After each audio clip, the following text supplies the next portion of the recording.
Assalamualaikum warahmatullahi wabarakatuh.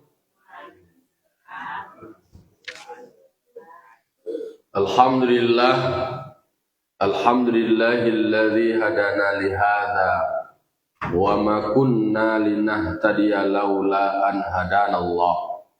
May yahdihillahu fala mudhillalah wa may yudlilhu fala hadiyalah. Asyhadu an la ilaha illallah wahdahu la syarikalah wa asyhadu anna Muhammadan abduhu wa rasuluh sallallahu alaihi wasallam la nabiyya ba'dahu amma ba'd.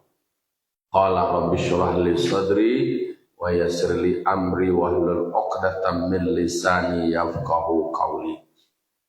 Bapak-bapak, ibu-ibu, kaum muslimin dan muslimat jamaah subuh yang dimuliakan Allah Subhanahu wa taala.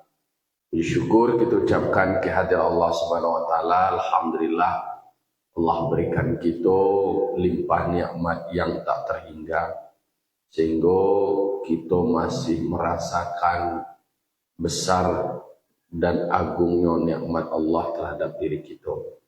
Salam dan salam terkirimkan kepada arwah junjungan kita Nabi besar Mustafa Muhammad sallallahu alaihi wasallam, tauladan kita, panutan kita dalam menjalani hidup dan kehidupan. Bapak-bapak, ibu, kaum muslimin dan muslimat jamaah subuh yang dimuliakan Allah.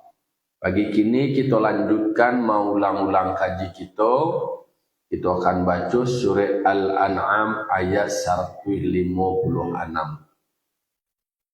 A'udzu billahi minasy syaithanir rajim. Bismillahirrahmanirrahim. An taqulu innama unzilal kitabu ala ta'ifataini min qablina wa in kunna an dirasatihim laghafilun. Shadaqallahul azim.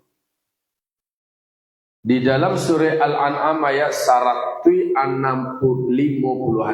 Allah berfirman, masih ada kaitannya dengan ayat sebelumnya, dikatakan ini kitab yang kami turunkan kata Allah Ta'ala, ikuti kitab kau, yaitu Al-Quran, disampaikan kepada masyarakat ahli Makkah, penduduk Makkah.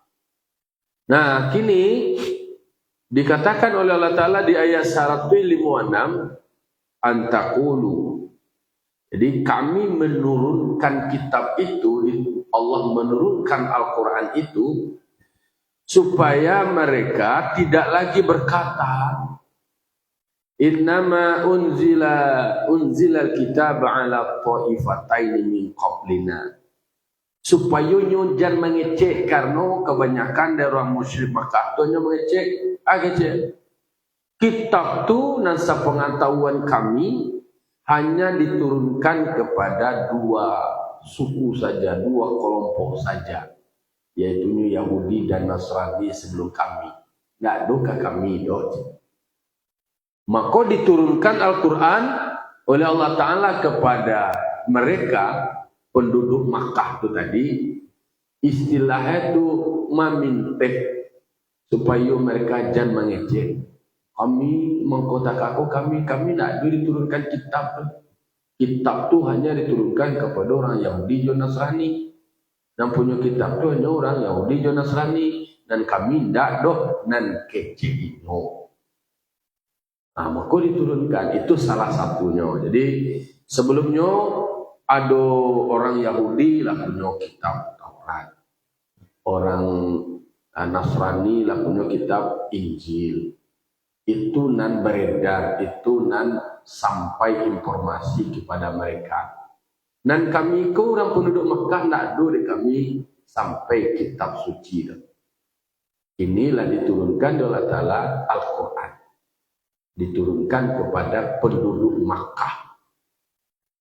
Kalau kita membaca sejarah, nan Makkah ko tadi bahasa orang kini ko lembah begitu.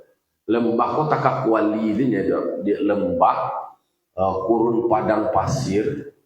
Lalu di samping kanan kirinya tuh secara garis luas itu disitulah berkembang namanya adalah kekaisaran atau ada Romawi. Disebut dengan Imperium Romawi. Lalu kemudian di sebelah kirinya ada Persia yang sudah maju secara pengetahuan, intelektual, teknologi, lah mengenal tulis menulis, lah mengenal perpustakaan, lah mengenal kajian-kajian ilmiah. Kemudian bangunan-bangunannya sudah maju, dibuktikan seperti Romawi itu. Kekaisaran Persia itu lah ditandai dengan bangunan-bangunan yang megah. Sementara Makkah kok hanya lurah, apa namanya itu, salo-salonya itu, ya lurah namanya. Di situ mereka hidup orang-orang Makkah. Nah, diturunkan kitab suci Al-Quran kepada mereka, yang mereka kadar intelektualnya pada saat itu amat rendah, atau berada pada titik nadir terendah, berada pada posisi yang disebutkan dengan zaman atau istilah mereka itu adalah mereka yang jahiliyah. Kalau soal tingkat kriminalitas, disitulah yang tertinggi itu. Kalau di segi intelektual memang disebutkan mereka adalah umat yang ummi. Maka soal hadis inna ummatun ummiyatun la naktubu wala nahsab.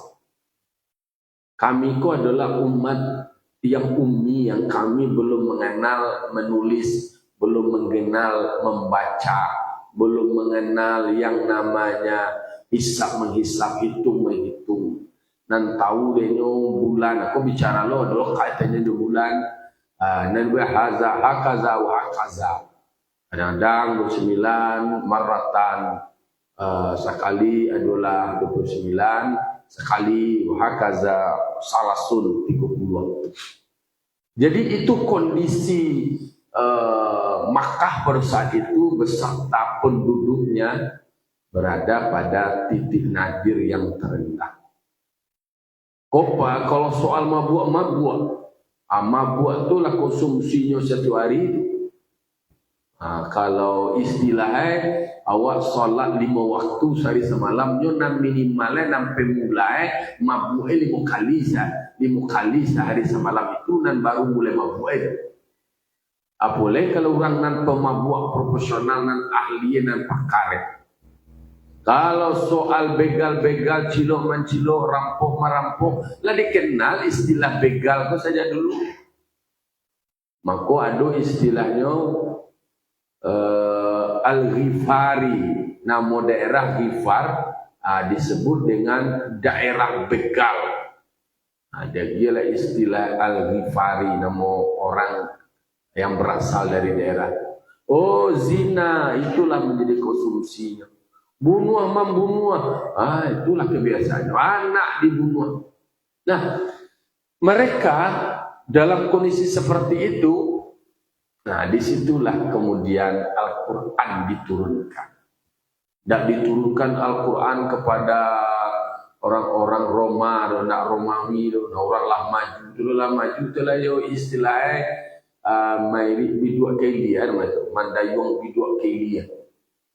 Begitu dengan kelompok Persia. Kaum Persia indah tidak kepada komunitas masyarakat yang maju diturunkan Al-Quran tapi adalah kepada mereka yang disebut dengan jahiliyah.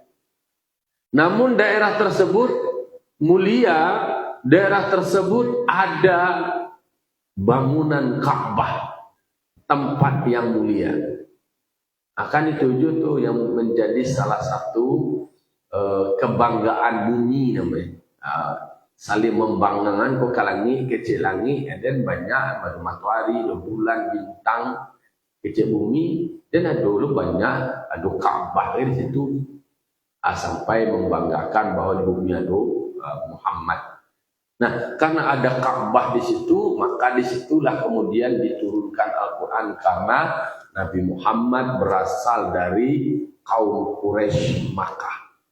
Jadi ditarik benang merah sejarahnya, kenapa Al-Quran itu diturunkan kepada ahli Makkah, kenapa tidak kepada katakanlah kelompok yang sudah maju, daerah nan maju, tapi itu diturunkan di daerah yang terisolir, kemudian terpencil, daerah lembah, tandus, padang pasir. Kalau di Calia dulu kira-kira terbayang apa bantu buki-buki bola mencoba naik ke bukit Jabal Nur, lah masuk ke Gua Hira itu, sampai Nabi Muhammad bertahanus atau berkhalwat. Nah, jadi dikatakan oleh Allah Ta'ala, kami turunkan Al-Quran itu, ini kan adalah mukhatab kepada penduduk Mekah. Diturunkan supaya mereka jangan berkata, orang Makkah itu adalah musyrik Makkah pada saat itu. Pada saat itu mereka adalah penyembah berhala. Ada Lata, Uzza dan Mana. Diletaknya lo di dake Ka'bah. Hanya tawaf lo tapi sudah mengalami atau distorsi atau penyimpangan. Nah, di situ kemudian ditegaskan, mereka jangan menganggap bahwa membuat alasan, namanya kalau membuat alasan, yo kami lah wajarnya kami tak kakonya, kami nak do diturunkan kitab. Tola besok kami tak kakonya, dak do panduan kami do, dak do rujukan kami, dak do pedoman dari kami, karena kami nak do diturunkan kitab suci, dan diturunkan kitab suci aja kepada orang Yahudi dan Nasrani, dan kami ndak. Nah, akhirnya ini dibantahlah, terbantah sudah anggapan mereka bahwa mereka merasa tidak diturunkan Al-Quran. Maka dijelaskan bahwa Al-Quran diturunkan kepada mereka, tetapi mereka ingkar, tidak mau mengikuti. Nah, ini orang kan samu di takawak di kampung kok. Diundang dia tahu diajak hanya berselingui. Anak diundang ada kecil nyo merasa ditinggalan, ndak diajaklah diundang mananya nak katibo gitu. Nyo ndak lo kahadir gitu, tapi itulah takobeh. Dan kaum musyrik Makkah takah tuju bahwa lah diturunkan kitab suci Al-Quran kepada mereka, dan mereka nan musyrik itu tadi itu merasa bahwa mereka tidak diturunkan kitab kepada mereka. Itu itulah kekobeh atau kebiasaan dari mereka yang sebelumnya disuruh untuk beramal dengan Al-Quran, supaya mereka mengikuti apa yang diperintahkan Allah di dalam Al-Quran. Tujuannya mereka terlepas dari kekafiran dan mendapati rahmat. Tetapi ternyata mereka wa in kunna an dirasatihim laghafilun. Sesungguhnya kami daripada mempelajari mereka, daripada membaca kitab-kitab yang disebut dengan Taurat dan Injil itu, kami lalai, kami tidak tahu, kami tidak mengenal kitab itu, karena tiada kitab itu dalam bahasa kami. Nyokai-kaian kitab Taurat dan Injil, tidak kami paham tu karena bukan bahasa kami. Maka kami tidak mengerti. Nah, Al-Quran diturunkan kepada mereka dalam bahasa mereka supaya mereka bisa mengerti. Nah, tapi tetap dia berdalih, berkilah, dan lain sebagainya. Nah, bagi kita mungkin yang tidak orang Arab, tidak mengerti bahasa Arab, tentu bisa memaknai kenapa Al-Quran itu diturunkan kepada orang Arab, kenapa Al-Quran itu diturunkan dalam bahasa Arab. Karena memang bahasa Arab adalah bahasa surga. Dan Al-Quran itu tidak hanya diperuntukkan kepada penduduk Makkah, tetapi diturunkan di Makkah. di Makkah dengan bahasa Arab, karena Makkah tempat yang mulia. Di situ ada Ka'batullah, tempat bersatu dan berhimpunnya umat Islam. Nah, bisa kita bayangkan bahwa bantuin Makkah ini dapat kali rami sarami-rami apalagi di bulan musim dingin ke. Jadi musim dingin kau mungkin lah paling dingin kau tak kawak yang manwa.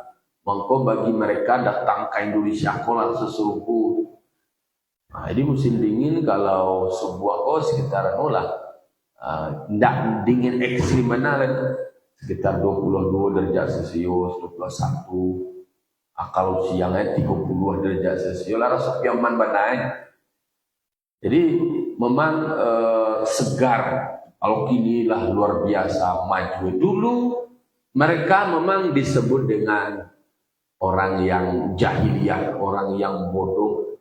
Kemudian tingkat kriminal, tingkat kemiskinan, kejahatan, dan perilaku menyimpangnya banyak terjadi di situ. Diturunkan Al-Quran di situ, di tanah Arab, di Makkah, kepada Nabi Muhammad yang berasal dari suku mereka, dari kaum Quraisy.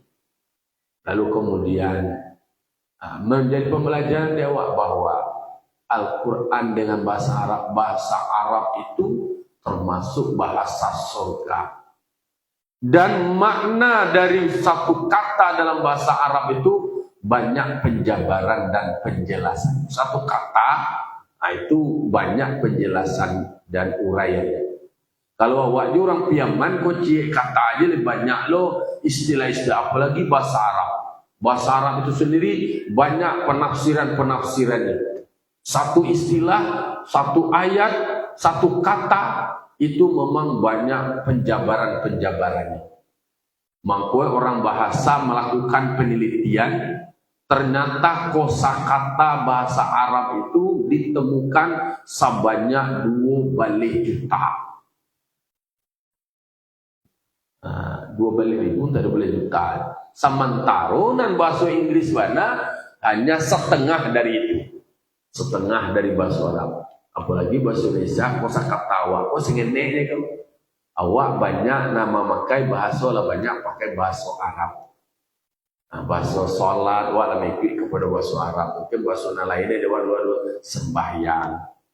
Banyak lah bahasa orang awak, bahasa Indonesia lah banyak mengikut bahasa Arab. Nah, orang bahasa Piaman adalah bahasa istilah bahasa Piaman memang banyaklah penjabarannya. Contohnya kalau dalam bahasa Arab ada namanya sawir, kecil. Ada yang paling kecil namanya asgar, itu paling ketek. Lalu kemudian di awak yang kecil ko adalah batingkik-tingkik lo ko bahasa Piaman kene, kiniang, kinui, kilui. Macam-macam loh, itu bahasa Piaman. Itu kan hanya beberapa item saja. Nah, orang awak, apalagi orang Minang memang banyak mengurang-urang istilah bahasa Indonesia. Kemana, bahasa awak, kama, di mana, dima, itu berkurang-kurangan dewa. Nah, jadi Al-Quran bahasanya memang kata-katanya itu luar biasa banyaknya. Tidak setengah dari orang bahasa Inggris itu yang dikenal bahasa internasional saja itu hanya setengah. Apalagi bahasa kampungnya kalau orang Arab tuh aywa oke so aywa aja. Ayye dewa alma dia bahasa kampungnya ala lailo moya. Jadi makanya kita disuruh belajar bahasa Arab. Ta'allamul arabiyyata wa'allimuhan nas, pelajari bahasa Arab, kemudian ajarkan bahasa Arab.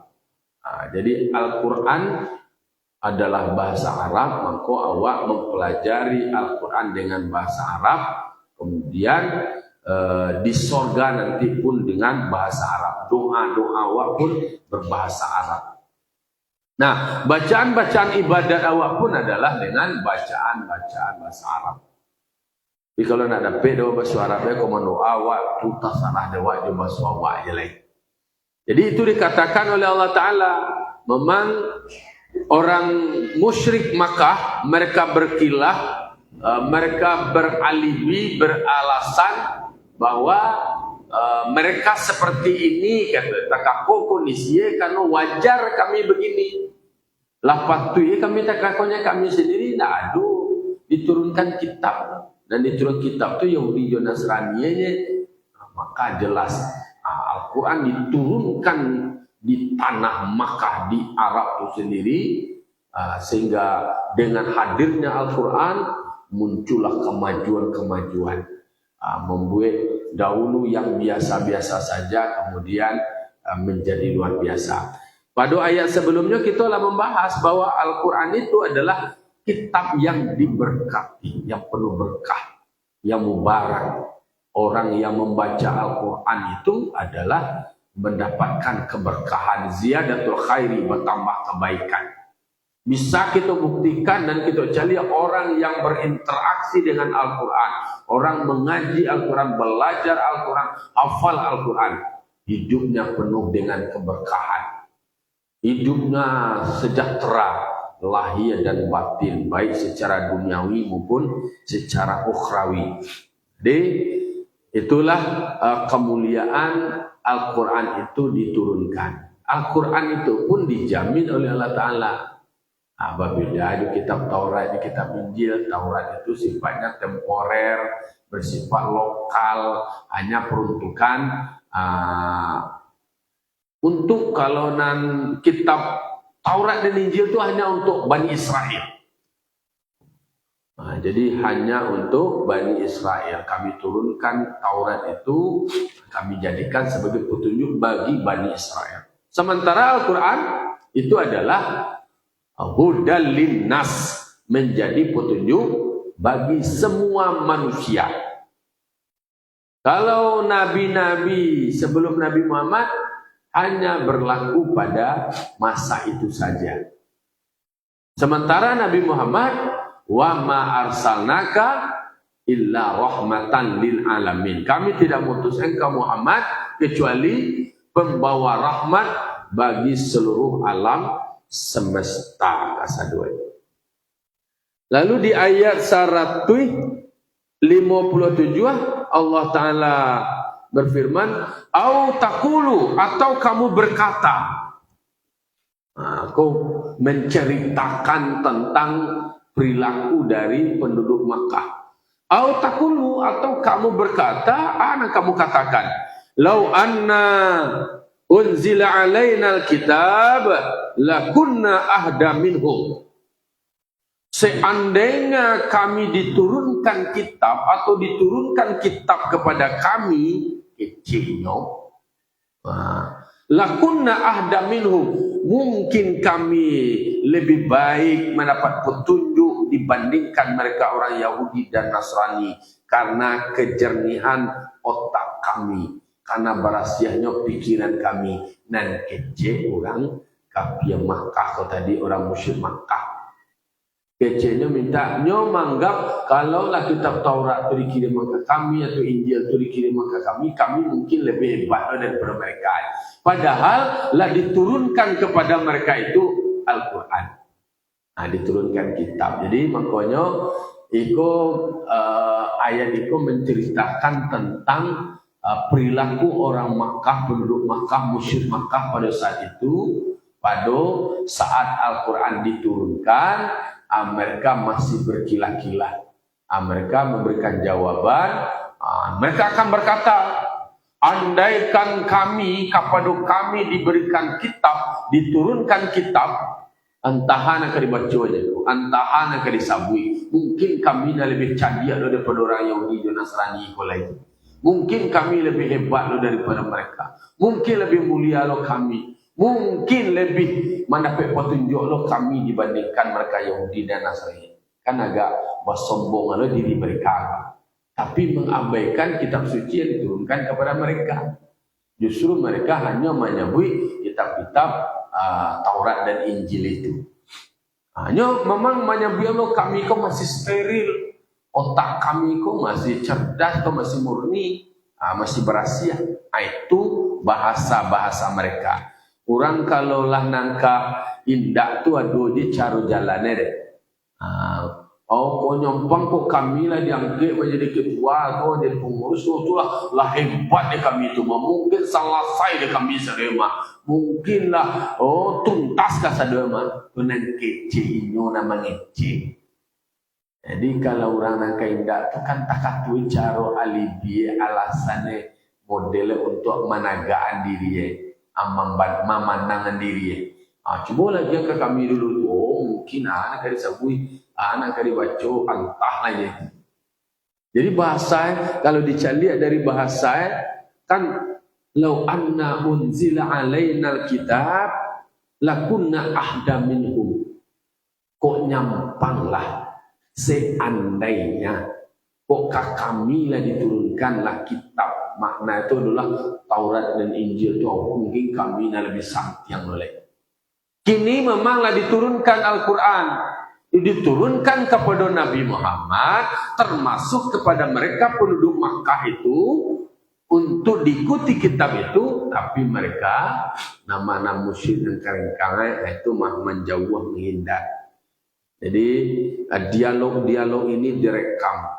Proses-proses komunikasi ini disebutkan di dalam Al-Quran. Betapa perilaku orang banyak namanya lain di buku, lainnya di belakang. Lah dia gian bana, kayaknya nak mengarajuan dah. Kalau nak ada gian, ala namanya itu bakilah-kilah. Takah tu kiro-kiro gambaran ternyata nanti jadi kini lah takah tu je sejak dulu itu. Orang Mekah takah tu je orang musyrik. Kurang nang kaindah. Faqad ja'akum bayyinatun min rabbikum, maka sungguh telah datang kepadamu bayyinah, keterangan, pernyataan, ketentuan, ketetapan dari Tuhanmu. Lah datang, lah tibu, lah dagian ke mereka. Kemudian yang datang itu juga adalah wahudan warahmah. Yang datang itu adalah sebagai petunjuk, yaitu Al-Quran. Kemudian sebagai rahmat, yaitunya bagi orang yang mau mengikutinya. Jadi orang yang mau mengikuti Al-Quran, kitab suci yang diturunkan oleh Allah Ta'ala, dia akan mendapatkan jalan keluar dari kegelapan. Jadi penerangan, bayinah, keterangan yang nyata, mendapat acuannya. Kemudian ada petunjuk menjadi pedoman. Nampak sekali jalan yang akan ditempuh. Jalan apa perbuatan-perbuatan yang akan dikarajuan. Kemudian menjadi rahmat pula. Mendapat bertambah sayang Allah Ta'ala bagi mereka yang mengikuti. Nan mereka inyo disuruh banalah diagian bana inyo mailah.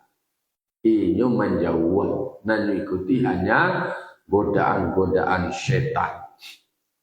Faman azlamu mimman kadzdzaba bi ayatillah.